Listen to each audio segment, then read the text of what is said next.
ఇప్పటికే సామాజిక న్యాయం పేరుతో జగన్మోహన్ రెడ్డి గారు ముందుకెళ్తున్నారు. ఈ నేపథ్యంలోనే అంబేద్కర్ స్టాచ్యూ విగ్రహావిష్కరణ నేపథ్యంలో ఆయన కొన్ని సంచలన వ్యాఖ్యలు చేశారు. సమాజంలో నయా అంటరానితనం అనేది పెరిగిపోయింది. దానికి తోడు కొత్త రకమైన అంటరానితనం కూడా ఇప్పుడు సమాజాన్ని ప్రజల్ని పట్టి పీడిస్తోంది. అందుకే ఈ నిర్ణయాలు వాస్తవానికి ప్రతి విషయంలో అడ్డుకోవడం, ఎస్సీ ఎస్టీ బీసీ మైనార్టీ నావారు అని ఒక పక్క జగన్మోహన్ రెడ్డి గారు చెప్పుకుంటా ఉంటే వాళ్ళని సమాజానికి దూరం పెట్టే ప్రయత్నం జరిగింది అనేది ఇప్పుడు అదే ఒక అతిపెద్ద చర్చ.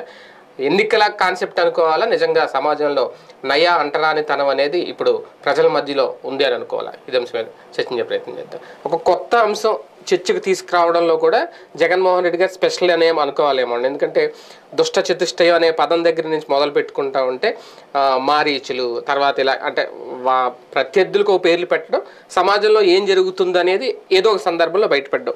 నిన్న కూడా ఆ తరహా కాన్సెప్టేనా నయా అంటరానితనం అంటే? లేదంటే నిజంగా అన్ని బాధలు అన్ని ఇబ్బందులు ఇప్పుడు సమాజంలో ఉన్నాయి, అవి కూడా జగన్మోహన్ రెడ్డి గారి ప్రభుత్వానికి తగలడం వల్ల ఆయన అలా మాట్లాడారా? అంటే దానికి ఆయన పెట్టిన పేరు నయా అంటరానితనం. వాస్తవంగా ఆయన ఇంతకు ముందు చెప్పిన దానికి లేటెస్ట్ వెర్షన్ ఇది. ఏంటది అంటే పెత్తందారులకి పేదలకి మధ్యన పోరాటం. దానికే నయా అంటరానితనం అనే పేరు పెట్టారు ఆయన. అంటే కాన్సెప్ట్ పాతదే, టైటిల్ కొత్తదా? అది కొత్త దేశాలో పాత సారా. ప్రాక్టికల్గా జరుగుతున్నది ఏంటి ఇవాళ? Very simple logic. మనకి సుదీర్ఘకాలం నుంచి కూడా పేద, మధ్యతరగతి, ధనిక 3 వర్గాలు. ఈ ధనికుల్లో భారీ ధనికులు అంటే అపర కోటీశ్వరులు, ఇప్పుడు ధనవంతులైన వాళ్ళు, ఇట్లాంటి వాళ్ళు ఉంటారు. మధ్య తరగతిలో lower middle class, above middle class 2 వర్గాలు ఉంటారు. లోయర్ మిడిల్ క్లాస్ అంటే ఎప్పుడు ఆ సంపాదన అంతే, అత్యవసర సంపాదనే అంతే ఉంటారు. అలాగే అబోవ్ మిడిల్ క్లాస్ అంటే అటు ధనికులు కాదు, అట్లని మధ్య తరగతి కాదు, రిచ్గానే బ్రతుకుతారు, అట్లని అది పర్మనెంట్ కాదు. వాళ్ళు అంటే ఓ ₹1,00,000 పైన జీతాలు సంపాదించేటువంటి వాళ్ళు అబోవ్ రిచ్ కిందకి ఉండేటువంటి పరిస్థితి. 30-40 వేల రూపాయల జీతాలు తీసుకున్నాడు. ఇతను వచ్చాక దాన్ని ఏం చేశాడు? పూర్ అండ్ రిచ్ అంతే, 2 ఉన్నాయి ఇప్పుడు ఆంధ్రాలో. మిడిల్ క్లాస్ను కూడా పూర్లోకి తెచ్చేసాడు, అబోవ్ మిడిల్ క్లాస్ని రిచ్లో వేసేసాడు. ఇప్పుడు 2 ఉన్నాయి. అంటే ప్రభుత్వ పథకాలు పొందే వాళ్ళందరూ పేదలు, పొందని వాళ్ళందరూ ధనవంతులు. ఇప్పుడు ఈ ధనవంతులైనటువంటి వర్గానికి పేద వర్గానికి మధ్యన ఒక క్లాష్ అన్నటువంటిది ఎవరు చెప్పినా చెప్పపోయినా జరిగిపోతుంది కింద. అదేంటి అంటే ఇప్పుడు మీడియా, సోషల్ మీడియాలో ట్రోల్ కావచ్చు, లేకపోతే ఈ సర్కిల్ అంతా నడుపుతున్నటువంటి వాళ్ళు చివరికి అందులో ఎంప్లాయీస్గా పనిచేస్తున్నటువంటి వాడి బ్రతికేంటి? ఫర్ ఎగ్జాంపుల్ ఒక మీమ్స్ తయారు చేసేవాడు, వాడు కోటీశ్వరుడు అయి ఉంటాడా? లేదు. వాడు ఎవడో ఇచ్చే 25,000 30,000 జీతానికి పనిచేస్తున్నాడు అంతే. వాడు రిచ్చా? కాదు, రిచ్ చేతిలో పావు. అదే సందర్భంలో వీడు పేదరికం లేదా మధ్యతరగతి, దిగువ మధ్యతరగతి, అంతే కాన్సెప్ట్. వీళ్ళు ఏం చేస్తున్నారు? ఇలాగా అంటే మా చేతులలో ఉండాలి వ్యవస్థ. సింపుల్గా అర్థం కావాలంటే ఇదివరకటి రోజుల్లో ఎట్లుండేదంటే మీకు ఆకలేస్తోంది, బాగా ఆకలి వేయాల, పని ఇంకా చెయ్యి నీకు అనేటువంటి. ఆ తర్వాతన అంత అన్నం పెట్టి పచ్చడేసిస్తే అయ్యా దేవుడు అయ్యా అని వాళ్ళకి మనం కృతజ్ఞత చూపెడతాం. ఎందుకని? ఆకలి అన్నటువంటిది. ఈ ఆకలికి కారణం అతనన్నం. మనం ఆకలి మన సహజ సిద్ధం, కానీ అతను తీర్చాడు అంటాం. అది ఈ కమ్యూనిస్టు భాషలో చెప్పాలంటే పెట్టుబడిదారి వర్గం, శ్రామిక వర్గం. ఇప్పుడు ఆంధ్రప్రదేశ్లో జరుగుతున్నటువంటిది అలాంటి దానికి రివర్స్. నాకు కడుపు నిండినప్పుడు నేను బేరం ఆడతా. కడుపు నిండిన వాడు లొంగి వంగి పని చేయడానికి సిద్ధపడ్డాడు. ఆంధ్రప్రదేశ్లో జరుగుతున్నది ఒక పని మనిషి ఒక షాప్లో గుమస్తా చేయడానికో, లేకపోతే ఒక ప్లంబరు, ఒక ఎలక్ట్రీషియను, ఇవాళ ఏ ఏ వ్యవస్థలు అయితే ఓ 50 ఇస్తే పనిచేస్తారు, 100 ఇస్తే పనిచేస్తారు, పిలిస్తే పరిగెత్తుకుంటూ వస్తారు అనేటువంటి వర్గాలు ఉన్నాయి. ఇవాళ ఎవరు మనకు అందుబాటులో లేరు. ఆ పరిస్థితి లేదు, వాళ్ళకి కూడా లేదు, పిలిస్తే పరిగెట్టుకొచ్చే పరిస్థితి లేదు. అది ఎందుకని? ఒకటి ఈ టెక్నాలజీ పరంగా యాప్లు గీపులు వచ్చేసేటప్పటికి వాళ్ళకి కంటిన్యూస్ వర్క్ ఉంటుంది. భవన నిర్మాణ కార్మికుల దగ్గర నుంచి చివరికి ఇళ్లల్లో అటెండెంట్లుగా చేసే వాళ్ళకు కూడా ఇప్పుడు మినిమం 20,000 25,000 జీతాలు వస్తాయి. ఒక సాఫ్ట్వేర్ ఇంజనీర్ కుర్రోడు బీటెక్ పూర్తి చేశాక హైదరాబాద్లో జాబ్ కోసం వెళ్ళి 18,000 15 నుంచి 18,000 20,000కి ఒక 5 ఏళ్ళు చేస్తే కానీ అవ్వనటువంటిది వీళ్ళకి స్టార్టింగే 18,000 20,000 తీసుకుంటున్నటువంటి వాళ్ళు ఉంటున్నారు. అంటే ఒక దినసరి కూలీ కూడా ఒక కార్పొరేట్ జీతగాడు అయిపోయాడు. అది దాంట్లో ఈ వర్గం అన్నటువంటి ఈ విధానం నచ్చట్లేదు కార్పొరేట్ వ్యవస్థకి. ఎందుకు వాళ్ళు ఎప్పుడు ఇట్లా 15,000 ఇస్తాం అంటే పెత్తనం చేసే స్కోప్ లేదంటారు. అది ఆ పెత్తనం చెయ్యలేకపోవడాన్ని తట్టుకోలేకపోతున్నాయి. ఇప్పుడు మనకు కనబడుతున్నటువంటిది ఏంటంటే సదుపాయం లేకపోతే జనం తిరగబడతారు. ప్రాక్టికల్గా అయితే అవును పేదలకు సంబంధించి ఇవ్వకుండా ఇస్తున్నానంటే జనమే తిరగబడతారు. ఇప్పుడు జనం తిరుగుబాటు ఏమన్నా ఉందా? ప్రాక్టికల్గా మన గ్రౌండ్ లెవెల్లో చూస్తే నాకు పెన్షన్ అందట్లేదన్ను ఎక్కడో కోటిలో ఒకళ్ళిద్దరికి జరుగుతున్నది. అదేది వాళ్ళ ఇన్కమ్ ట్యాక్స్ రిటర్న్స్ వల్ల దాన్నే హైలైట్ చేస్తున్నారు. కానీ ఇవాళ 60 లక్షల మందికి 65 లక్షల మందికి ఏమో పెన్షన్లు ఇస్తున్నారు. 65 లక్షలు అంటే ఏం ఆషామాషిన 65 లక్షల మనుషులకి ఇస్తున్నారు అన్నటువంటిది. అది ఇవాళ 3,000 రూపాయలు ఇవ్వడం అంటే ఎంత పెద్దదైనటువంటి వర్క్. దానికి తోడుగా ఒక చేయూతనినో ఒక అమ్మ ఒడినినో ఇట్లాంటి ఇచ్చే ప్రతిదీ కూడా పేదవాడిని ఇంటికి టచ్ అయి వెళ్తోంది. అది కూడా ఎవ్వడి వెనకాల తిరగట్లా. ఇప్పుడు ఈ మాటలని మనం చెప్పగానే జగన్మోహన్ రెడ్డి మనకు సూట్ కేసు పంపించాలి తొందరగా ఆ టైప్లో ఉంటుంది. కానీ ఇక్కడ వాస్తవం ఏంటి? దాంట్లో ఎవడన్నా ఎంఆర్ఓ చుట్టూ తిరుగుతున్నాడా, ఆర్డీఓ చుట్టూ తిరుగుతున్నాడా, లేకపోతే కార్పొరేటర్ చుట్టూ తిరుగుతున్నాడా, ఎమ్మెల్యే చుట్టూ తిరుగుతున్నాడా? ఎవడి చుట్టూ తిరగకుండా నీ ఇంటి దగ్గరికి డబ్బులు వస్తున్నాయి. ఈ సిస్టమ్ వలన ఏమవుతున్నదంటే ఒక బిల్డర్ వచ్చి ఏమైనా పని చేసుకో రండి మీరు అందరు ఏంది అన్నాడు అనుకోండి, 700 ఇస్తారా లేదా, మేస్త్రికి 900. అలాగే రైతులకు కూడా కోపం వస్తుంది. ఎందుకని? రైతు కూలీలు ఇదివరకు పొద్దున్నే వచ్చి సాయంత్రం దాకా పనిచేసేవాళ్ళు, వాళ్ళ క్యారేజీలు వాళ్ళే కట్టుకుని వచ్చేవాళ్ళు. ఇవాళ రోజున పరిస్థితి ఏంటంటే పొద్దున పూట్ల వాళ్ళు వచ్చితే 11-12 కల్లా వెళ్ళిపోతారు, లేదా పక్కన పడుకుంటారు. మళ్ళీ మధ్యాహ్నం 3 4 పని చేస్తారు, 2 గంటలు చేస్తారు. టోటల్గా ఒక 6 గంటలే డ్యూటీ చేస్తారు. అది కూడా ఇదివరకటంత ఇది లేదు. ఏంటి అంటే వీళ్ళందరికీ కోపం వస్తున్నటువంటిది కడుపు నిండిపోయినాయి, వీళ్ళకి కూర్చోబెట్టి మేపుతున్నాడు అనేటువంటి ఫీలింగ్ వీళ్ళకు ఉంటుంది. ఆ పరిస్థితి చెడగొట్టాలి అన్నటువంటి ఒక పెద్ద ప్రయత్నం జరుగుతుంది.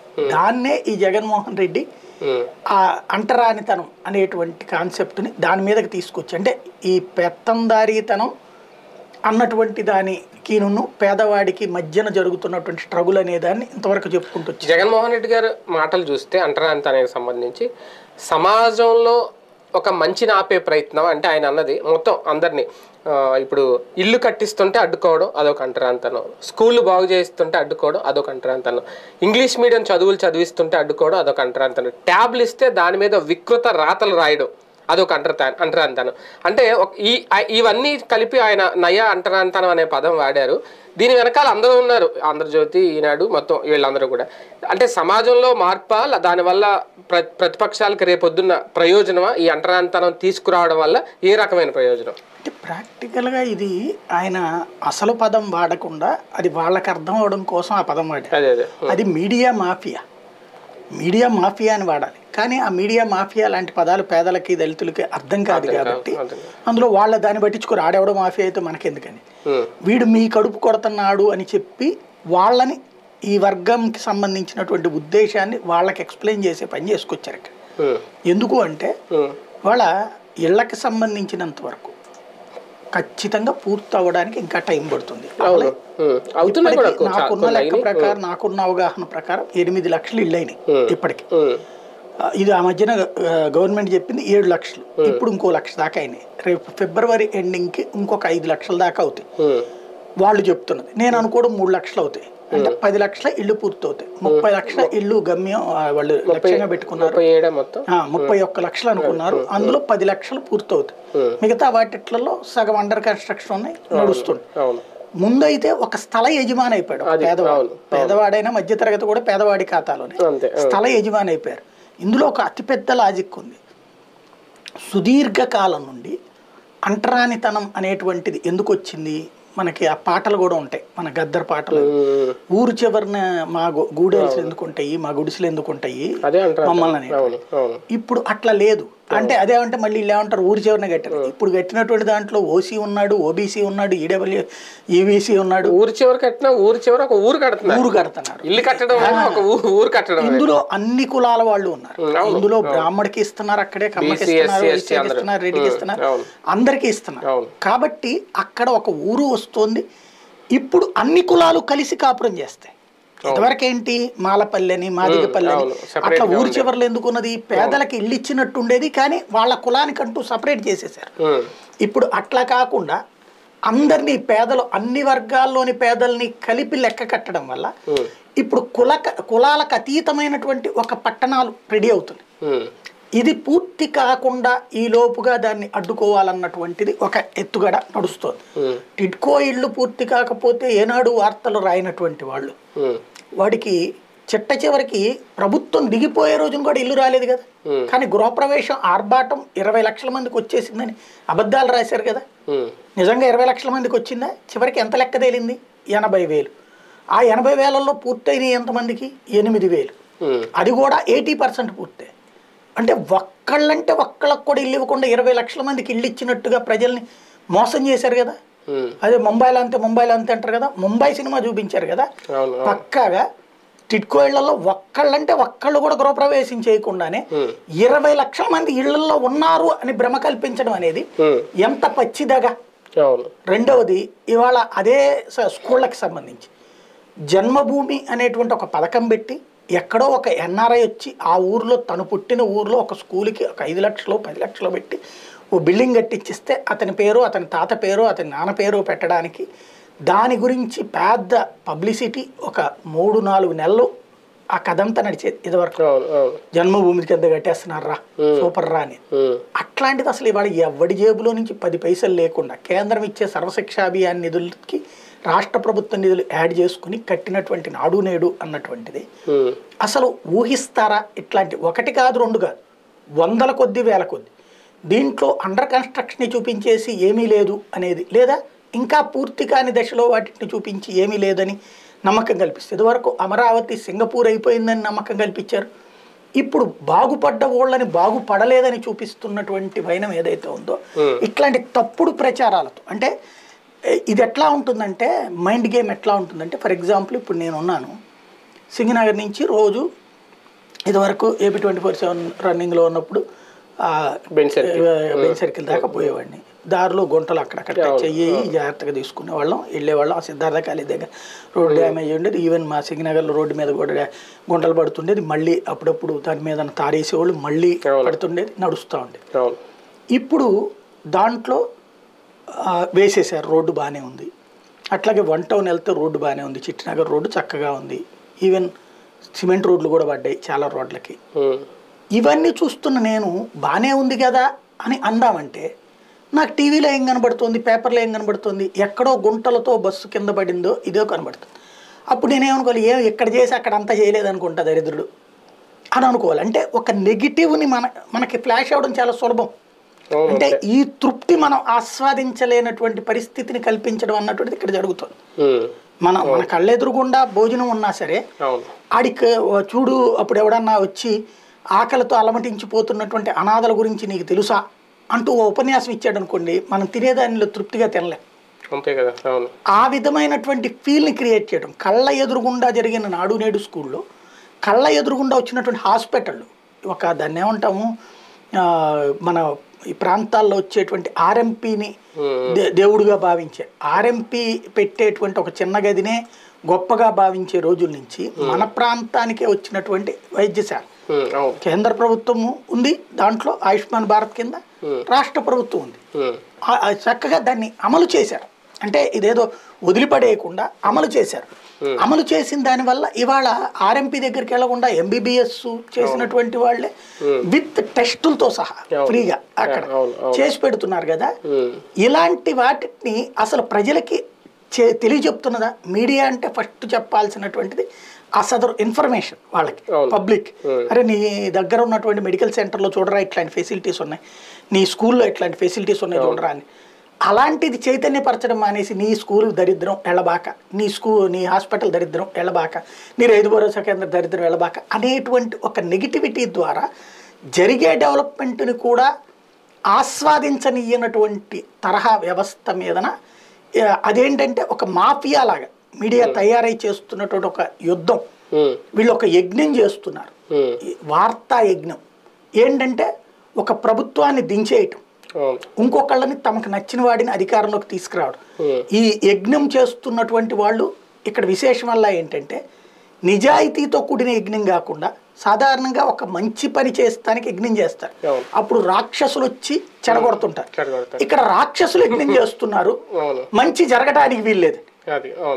దాన్ని ఏమంటారు, మన శివుడికి తపస్సు చేసినటువంటి భస్మాసురుడు లాగా, అట్లాగే హిరణ్యకశిపుడు తపస్సు చేసి, అంటే రాక్షసులు కూడా తపస్సు చేసి వరాలు పొందారు. ఇప్పుడు ఓటర్ అనేటువంటి దేవుడి దగ్గర రాక్షసులు తపస్సు చేస్తున్నారు. ఏమని, మా ఎదురుగుండా ఉన్న అభివృద్ధిని మేము చెలినీయము, ఇక్కడంతా రాక్షస రాజ్యం ఉందని చెప్తాం, ఆ రాక్షస రాజ్యాన్ని తీసుకొచ్చి ఎంజాయ్ చేయించండి, మా రాజ్యం కావాలి, అసుర రాజ్యాల్ని అలవాటు చేస్తాం. ఇప్పుడున్నటువంటి ఈ డెవలప్మెంట్ అన్నటువంటి దాంట్లో ఇది ఎస్పెషల్ నేనేమంటానంటే ఇన్ని సంవత్సరాలలో మనం అసలు ఊహించనిది ఒక స్కూలు నాడు నేడు కింద అంత అద్భుతం. ఎందుకంటే జన్మభూమి వాళ్ళు రోడ్లు వేసినప్పుడు ఇదే దాన్ని ఏమంటాం, జన్మభూమి పేరుతో రోడ్లు వేపించారు, కొన్ని నరేగా స్కీమ్ డబ్బులు పెట్టేసేసి రోడ్లు వేపించారు. ప్లస్ అదేమంటే అక్కడ ఎవడో స్పాన్సర్ చేశాడని చెప్పేవాళ్ళు, అది కాంట్రాక్టర్లే ఆ యాంగిల్లో చేసుకొచ్చేవాళ్ళు. అట్లాగే స్కూళ్ళు బాగుపడ్డ జన్మభూమికి నిధులకి నరేగా స్కీమ్ తో రోడ్లు వేసేసేవాడు. వేసేసి అది వాస్తవంగా నరేగా స్కీమ్ ఏంటంటే కూలీకి పని ఇచ్చాలి, కానీ మిషనరీతో చేసేసి కూలీల లిస్ట్ రాసేసి డబ్బులు తెచ్చేసుకునేవాళ్ళు నరేగాతో.